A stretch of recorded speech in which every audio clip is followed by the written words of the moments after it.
ಕರ್ತನ ಪವಿತ್ರ ನಾಮಕ್ಕೆ ಸ್ತೋತ್ರವಾಗಲಿ. ಈ ಒಂದು ಸಮಯದಲ್ಲಿ ನಾವು ದೇವರ ಸಂದೇಶವನ್ನು ಕೇಳಿಸ್ಕೊಳ್ಳೋಣ. ಅದಕ್ಕಾಗಿಂದು ಆರಿಸಿಕೊಂಡಂತಹ ಸತ್ಯವೇದ ಭಾಗವು 2 ಅರಸುಗಳು 7ನೇ ಅಧ್ಯಾಯ ವಚನ 1 ಮತ್ತು 2.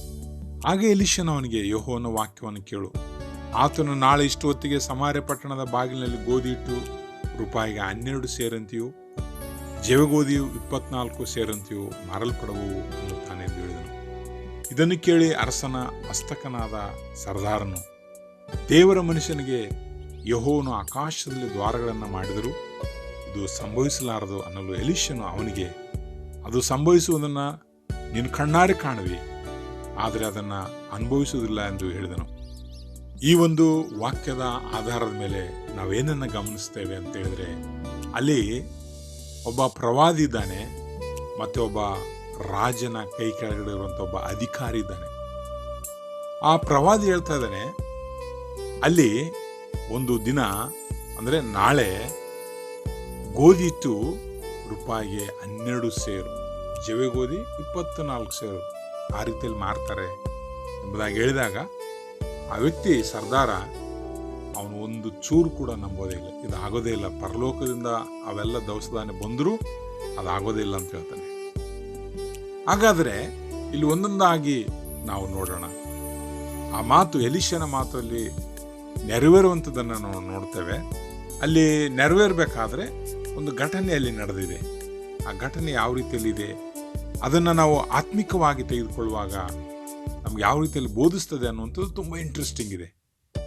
ಊರು ಬಾಗಿಲಿನಲ್ಲಿ 4 ಮಂದಿ ಕುಷ್ಠರೋಗಿಗಳಿರ್ತಾರೆ.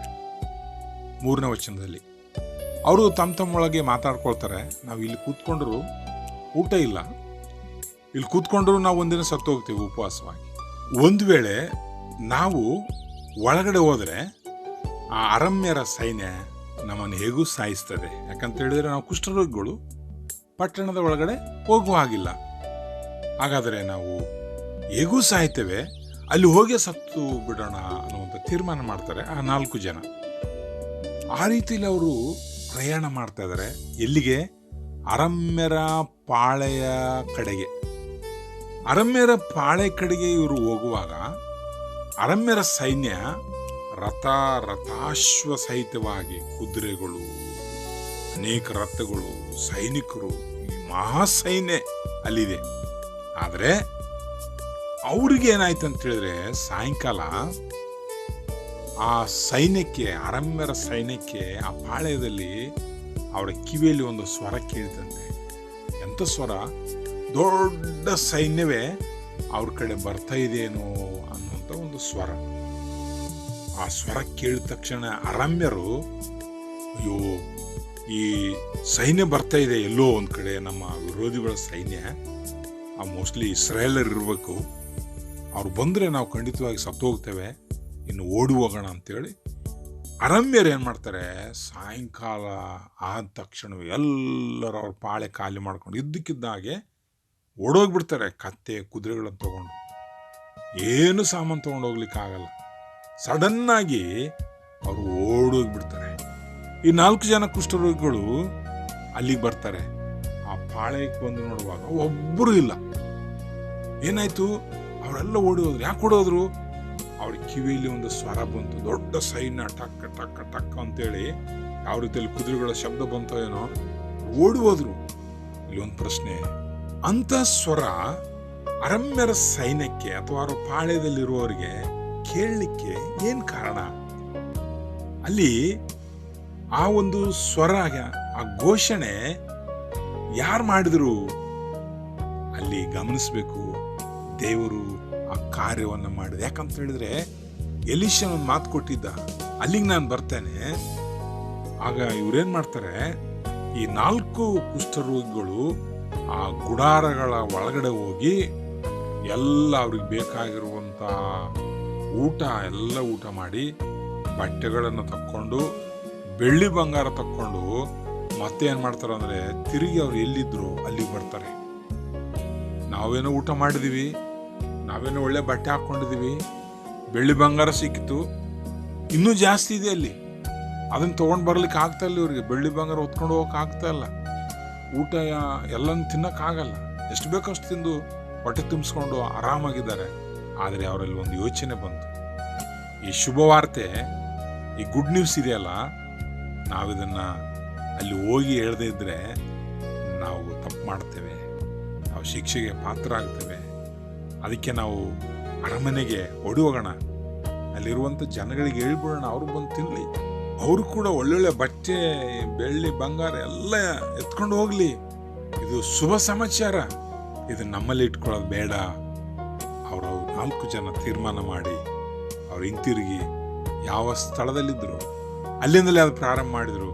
ಹಿಂಗೆ ನಾವು ಅರಮ್ಯರ ಪಾಳೆಗೆ ಹೋಗಿದ್ವಿ, ಅಲ್ಲಿ ಒಬ್ಬರು ಇಲ್ಲ, ನೀವು ಹೋಗಿ ಅದನ್ನು ತಗೊಂಡು ಬನ್ನಿ ಎಂಬುದಾಗಿ.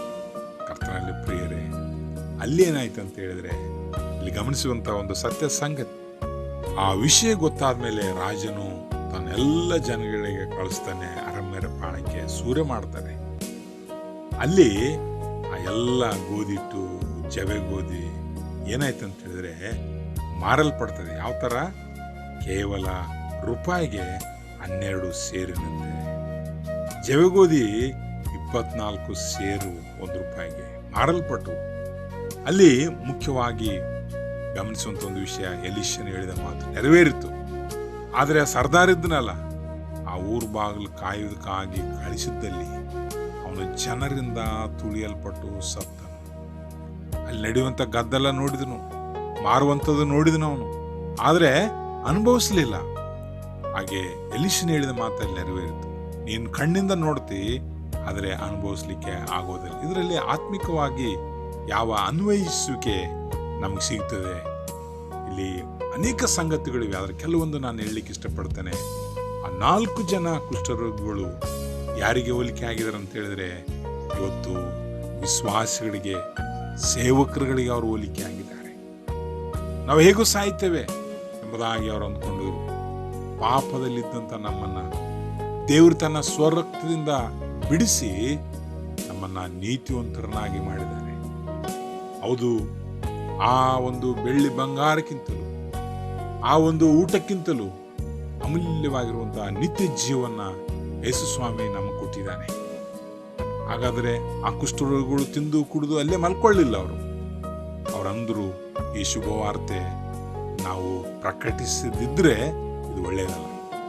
ಹಂಗೆ ದೇವರು ನಿಮಗೆ ಬೆಳ್ಳಿ ಬಂಗಾರಕ್ಕಿಂತಲೂ, ಊಟಕ್ಕಿಂತಲೂ, ಎಲ್ಲದಕ್ಕಿಂತಲೂ ಮುಖ್ಯವಾದಂಥ ನಿತ್ಯ ಜೀವನ ಕೊಟ್ಟಿದ್ದಾನಲ್ಲ, ಆ ನಿತ್ಯ ಜೀವ ನಾವು ಪ್ರಕಟಿಸದಿದ್ರೆ, ಆ ಶುಭವಾರ್ತೆ ಇನ್ನೊಬ್ಬರಿಗೆ ಹೇಳದಿದ್ರೆ ಅದೇನಾಗ್ತದೆ?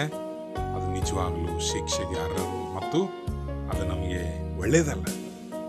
ಹಾಗಾದರೆ ಪ್ರತಿಯೊಬ್ಬ ವಿಶ್ವಾಸಿ ಆ ಶುಭವಾರ್ತೆ, ಆ ಊಟ, ಆ ಬೆಳ್ಳಿ ಬಂಗಾರದ ವಿಷಯವಾಗಿ, ಆ ನಿತ್ಯ ಜೀವದ ವಿಷಯವಾಗಿ ನಾವು ಹೇಳಬೇಕಾಗಿದೆ.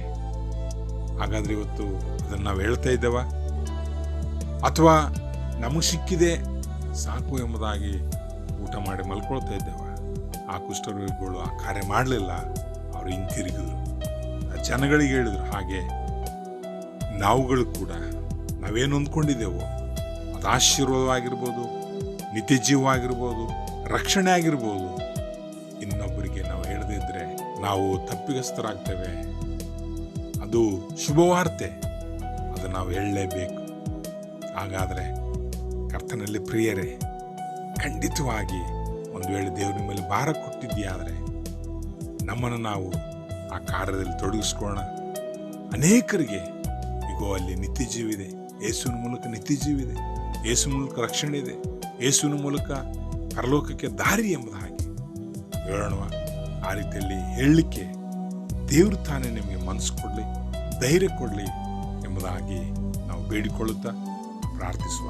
ನಮ್ಮನ್ನು ಪ್ರೀತಿಯಲ್ಲಿ ನಡೆಸುವಂಥ ತಂದೆ ಆದ ದೇವರೇ, ಆ 4 ಜನ ಕುಷ್ಠರೋಗಿಗಳು ಯಾವ ರೀತಿಯಲ್ಲಿ ತೀರ್ಮಾನ ತೆಗೆದುಕೊಂಡ್ರೋ ಅದೇ ರೀತಿಯಲ್ಲಿ ನಾವುಗಳು ಕೂಡ ತೀರ್ಮಾನ ತೆಗೆದುಕೊಂಡು ಆ ಶುಭವಾರ್ತೆಯನ್ನು ಈಗಿನಿಂದಲೇ ಸಾರಲಿಕ್ಕಾಗುವಂತೆ ನಮ್ಮನ್ನು ಬಲಪಡಿಸಿ ನಡೆಸಬೇಕಾಗಿ ಯೇಸುವಿನ ಪವಿತ್ರ ನಾಮದಲ್ಲಿ ಪ್ರಾರ್ಥಿಸಿ ಬೇಡಿ ಹೊಂದಿದ್ದೇವೆ ತಂದೆಯೇ, ಆಮೆನ್.